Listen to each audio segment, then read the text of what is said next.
ഏറെ നാൾ നീണ്ട അനിശ്ചിതത്വത്തിനൊടുവിലാണ് ഡൽഹി മദ്യനയവുമായി ബന്ധപ്പെട്ട് വ്യാഴാഴ്ച രാത്രി ഡൽഹി മുഖ്യമന്ത്രി അരവിന്ദ് കെജ്രിവാളിനെ ഇഡി അറസ്റ്റ് ചെയ്തത്. ഗോവയിലെ തെരഞ്ഞെടുപ്പ് സമയത്ത് യോഗങ്ങൾ നടന്ന ഹോട്ടലിൽ നിന്ന് ഇടപാടുകൾ നടത്തുന്നതിന് ഹവാല ഓപ്പറേറ്റർമാരെ ഉപയോഗിച്ചതിന്റെ വിശദാംശങ്ങൾ, വാട്സാപ്പ് ചാറ്റുകൾ, മദ്യനയവുമായി ബന്ധപ്പെട്ട് അരവിന്ദ് കെജ്രിവാളും അദ്ദേഹത്തിന്റെ അടുത്ത കൂട്ടാളികളും കൈക്കൂലി വാങ്ങിയെന്ന് ആരോപിക്കപ്പെടുന്നവരും തമ്മിലുള്ള വാട്സാപ്പ് ചാറ്റുകൾ, ഫേസ് ടൈം കോളുകൾ എന്നിവയെല്ലാം ഇഡി നടപടിക്ക് കളമൊരുങ്ങിയെന്ന് വിവിധ സ്രോതസ്സുകൾ ന്യൂസ് 18നോട് വെളിപ്പെടുത്തി.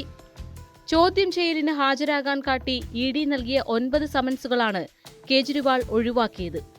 ഇഡിയുടെ സമൻസ് പാലിക്കാത്തതിനാൽ ഇന്ത്യൻ ശിക്ഷാ നിയമത്തിലെ വകുപ്പുകൾ പ്രകാരം 2 കേസുകളും ഫയൽ ചെയ്തു. ഇഡി ശേഖരിച്ച നിരവധി തെളിവുകൾക്കൊപ്പം ഇതും പുതിയ നടപടിക്ക് പ്രേരിപ്പിച്ചിട്ടുണ്ട്. രാഷ്ട്രീയ പ്രേരിതവും നിയമവിരുദ്ധവുമെന്ന് ആരോപിച്ച് സമൻസ് ഒഴിവാക്കിയ കേജ്രിവാളിന്റെ കത്തുകളും ഇഡി കോടതിയിൽ ഫയൽ ചെയ്ത കേസുകളും കടുത്ത നിയമ നടപടിക്ക് കളമൊരുങ്ങിയതായി ഒരു മുതിർന്ന ഇഡി ഉദ്യോഗസ്ഥൻ ന്യൂസ് 18നോട് പറഞ്ഞു.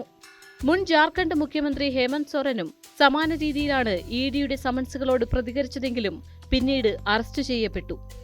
ഇഡിയോ അല്ലെങ്കിൽ മറ്റേതെങ്കിലുമോ കേന്ദ്ര സംസ്ഥാന അന്വേഷണ ഏജൻസികളോ നിയമനിർവഹണ ഏജൻസികളോ പുറപ്പെടുവിച്ച സമൻസ് നിയമവിരുദ്ധമാണെന്ന് ആർക്കും പറയാൻ കഴിയില്ലെന്ന് സിബിഐയിലും ഇഡിയിലും നേരത്തെ പ്രവർത്തിച്ചിരുന്ന ഒരു ഉദ്യോഗസ്ഥൻ ന്യൂസ് 18നോട് പറഞ്ഞു.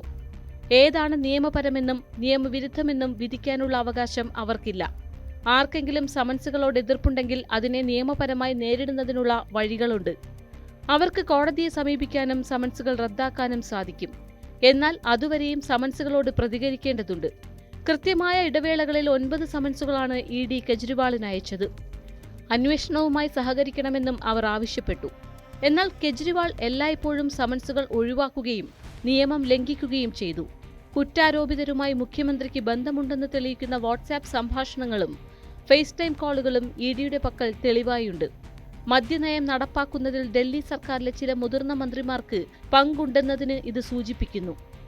2022 ജൂലൈയിൽ Delhi chief secretary Naresh Kumar lieutenant governor Vinay Kumar സക്സേനയ്ക്ക് റിപ്പോർട്ട് സമർപ്പിച്ചതോടെയാണ് ഡൽഹി മദ്യനയത്തെ ചുറ്റിപ്പറ്റിയുള്ള അഴിമതി പുറത്തുവന്നത്.